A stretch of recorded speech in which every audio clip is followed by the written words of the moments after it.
Students, next हमारा topic है equilibrium of forces.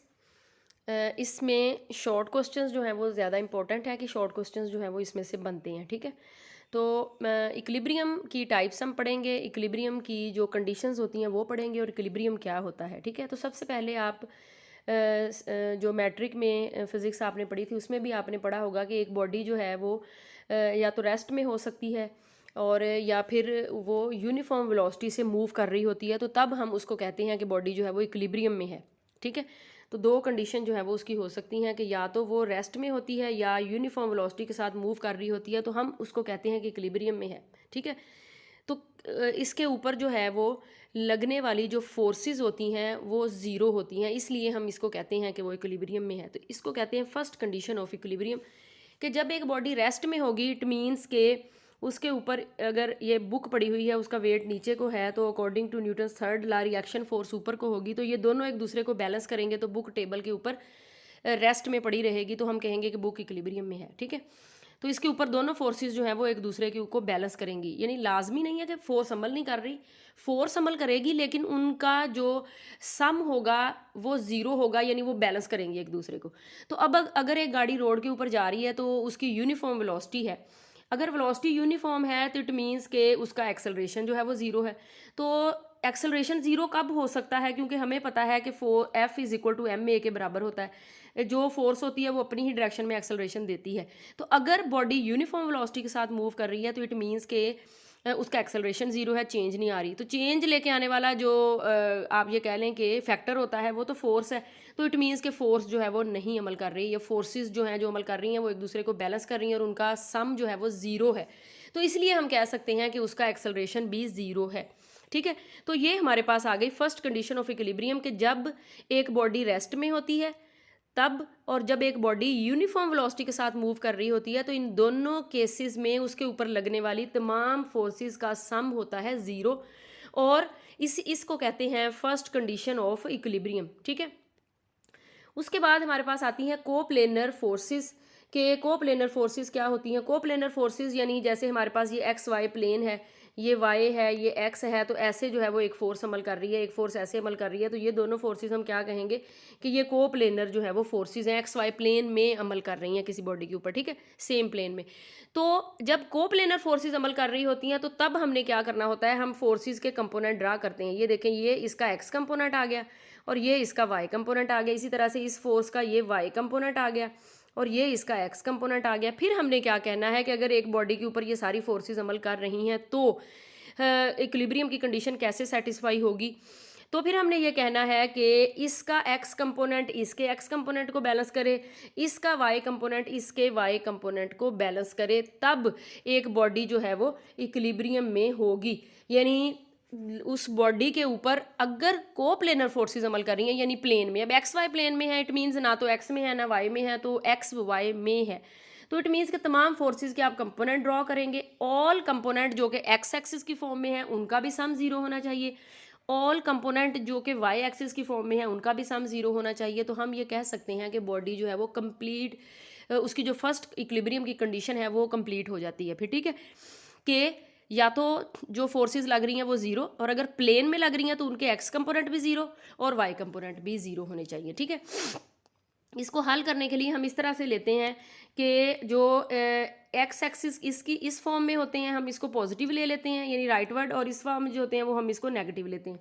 जो अपवर्ड वाई वाले होते हैं उसको पॉजिटिव लेते हैं, और जो नेगेटिव वाई वाले होते, सॉरी डाउनवर्ड होते हैं, उनको हम जो है वो नेगेटिव ले लेते हैं। यानी बैलेंस करने के लिए आपने इस तरह से लेना है, राइटवर्ड फोर्सेस जो होती हैं पॉजिटिव, लेफ्टवर्ड जो है वो नेगेटिव, अपवर्ड पॉजिटिव और डाउनवर्ड जो है वो नेगेटिव। ठीक है, तो ये होगी हमारे पास फर्स्ट कंडीशन ऑफ इक्विलिब्रियम के जब एक बॉडी रेस्ट में होती है या यूनिफॉर्म वेलोसिटी के साथ मूव कर रही होती है। बच्चों, यूनिफॉर्म वेलोसिटी ही लिखेंगे तो कंडीशन कंप्लीट होगी, अकेला वेलोसिटी नहीं।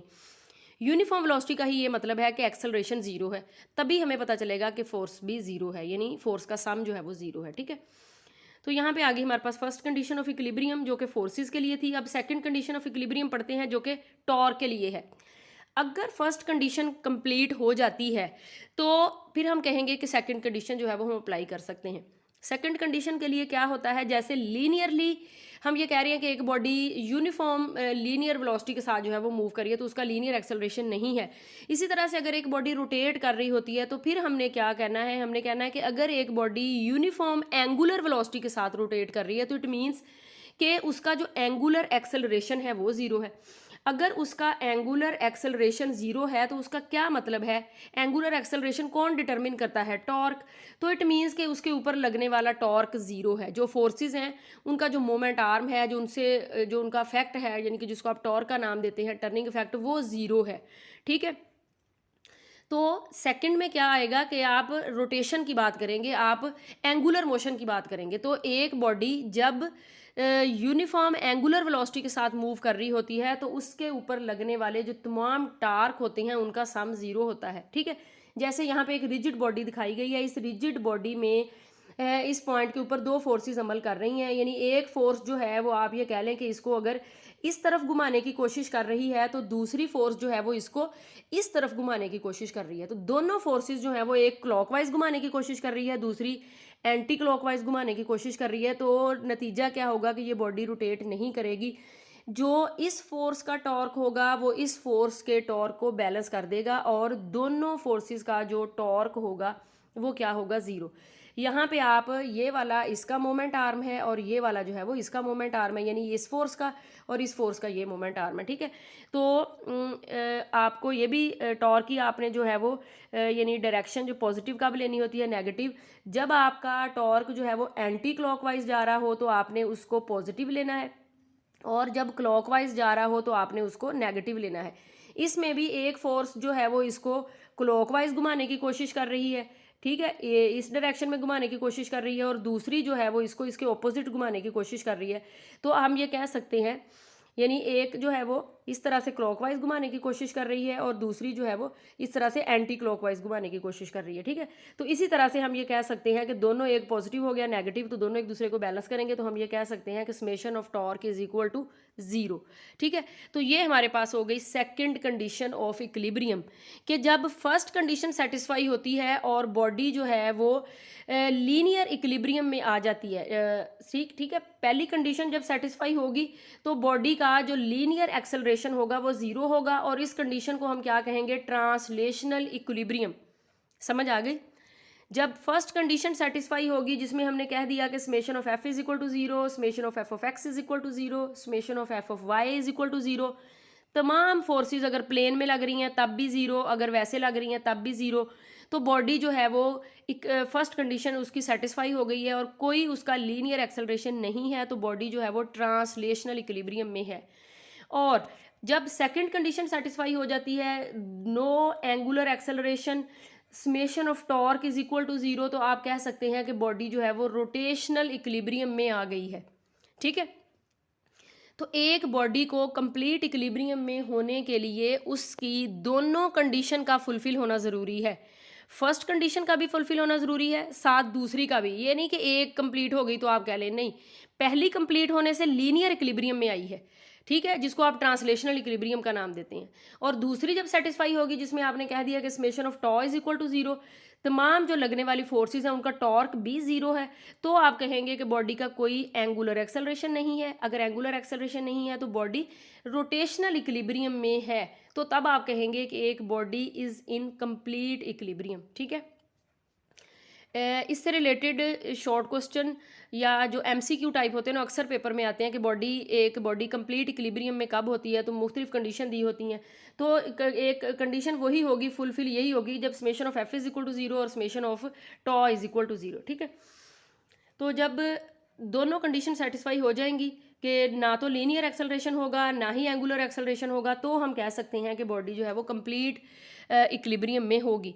उसके बाद जो है वो इक्विलिब्रियम दो तरह का होता है, एक होता है स्टैटिक इक्विलिब्रियम और एक होता है डायनामिक इक्विलिब्रियम। ठीक है। तो स्टैटिक इक्विलिब्रियम क्या होता है, जब एक बॉडी चीज़ जो है वो रेस्ट में पड़ी हुई है, यानी रेस्ट में है, तो उस वक्त जो उसका इक्विलिब्रियम होगा वो स्टैटिक होगा, क्योंकि स्टैटिक का लफ्ज़ जो है ये नो मोशन से होता है। ठीक है। तो तब भी इक्विलिब्रियम में हो सकती है। और एक बॉडी जब मूव कर रही होती है, जब वो मूव कर रही है यूनिफॉर्म वेलोसिटी से, ठीक है, वेलोसिटी यूनिफॉर्म होना चाहिए। यूनिफॉर्म वेलोसिटी से मूव कर रही है तो तब भी वो इक्विलिब्रियम में हो सकती है, और उसके लिए जो आपकी इक्विलिब्रियम की टाइप होगी वो क्या होगी, डायनामिक इक्विलिब्रियम। यहाँ पे डायनामिक का लफ्ज़ जो है वो मूवमेंट मोशन से होता है, तो इसलिए हम इसको डायनामिक इक्विलिब्रियम का जो है वो नाम देंगे। तो यहाँ पे दो टाइप्स होगी इक्विलिब्रियम की, one is static equilibrium when a body is at rest, ठीक है, and the second is dynamic equilibrium when a body is moving with uniform velocity. ठीक है, तो ये आपने इसका याद रख लेना है। ठीक है,